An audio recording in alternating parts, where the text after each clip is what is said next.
Listener discretion is advised. It might be difficult, but it is crucial to enter anything and everything with a date, time, or location into a timeline from the beginning because you just never know which detail could make or break a case. And while I was doing my notes, I was remembering the podcast Serial and the Adnan Syed case. Oh, yeah. Thought about that the whole time. Mm-hmm. It seemed like almost that entire case rested on a timeline. And even the most of cell phone pings. innocuous, which weren't even reliable We're not in the very end. accurate. Yeah. Eyewitness testimony, which also was not reliable. And then the I can't remember her name, the girl in the library who came forward years later. Asia McClain. Asia McClain, yeah. It's that just completely, for lack of a better word, twisted up that timeline and just created so much doubt into the prosecution of Adnan Syed. So timelines, very fucking important. Yeah. Also, try to concoct a timeline of your day. Nope. Today. Can't. My day was I didn't leave my house and I still can't do that.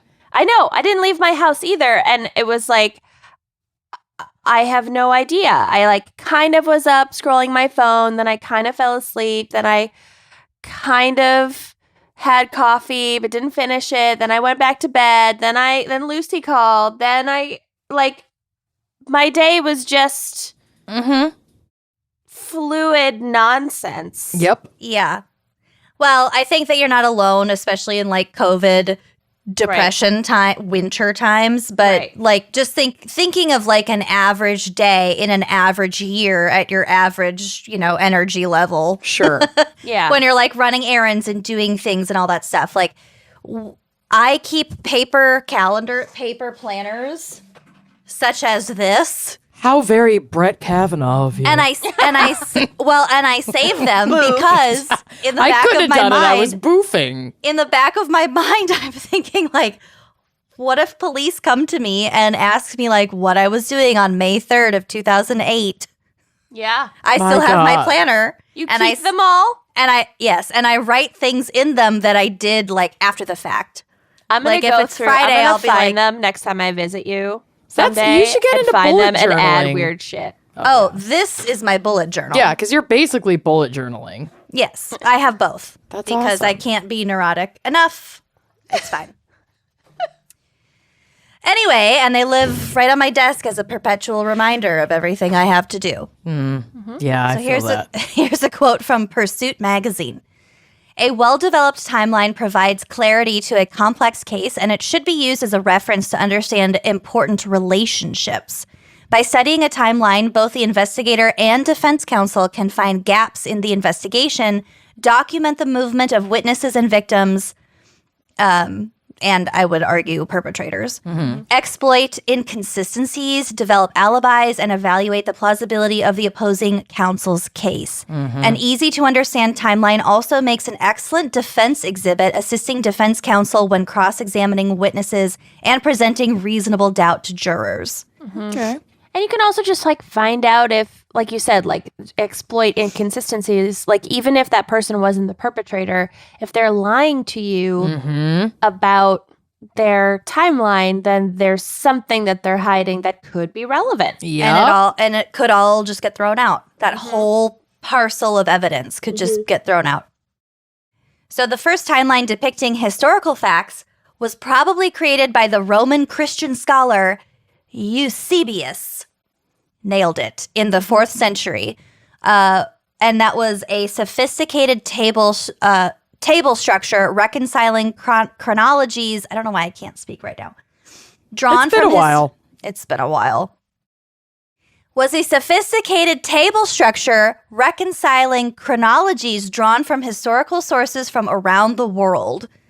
So comparing how much work that would have been Yeah. then in the 4th century. Before we had Google Docs and spreadsheets. Before you had the printing press. Right. They were Before chiseling the it into a rock. concept of a spreadsheet. Right. Yes. Not even just a digital spreadsheet, but just the concept of a spreadsheet. I mean, there was writing, but there wasn't a whole lot of like globalization, travel. Right. Ooh, like that. I'm sure that was a big Everybody's undertaking. tracking time differently. Yeah, exactly. So big data and web-based technologies today have allowed for extremely detailed, accurate, and robust timelines for various storytelling purposes. So if you think about just like what a timeline is, in essence, it's storytelling. It's telling a story, whether it's the history of glue or, you know, Please how don't dive into the history of glue. we'll save that for For another our episode. next episode. For glue crimes. Glue gone wrong.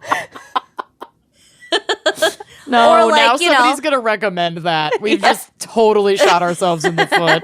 Oh, please don't. We're not doing glue. no. Or like if you think about the do Golden glue. State Killer, like the Right. fucking Golden State Killer that lasted over 30 years and years. So- Right. And how, like you said, how everybody in that's like a pared down version of everyone calculating and cataloging time slightly differently and not communicating with each other. And now we're just fucked. And then like I've been watching this Netflix mini series called The Ripper.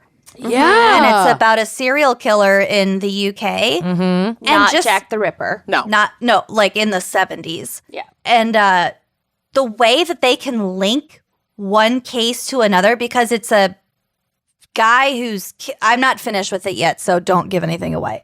But it's a guy who's murdering presumed sex workers, but then he like kind of branches out to not sex workers, and like his MO sort of shifts, and it just is constantly amazing to me how investigators can connect one murder to another to establish a serial killer, especially if they're like evolving.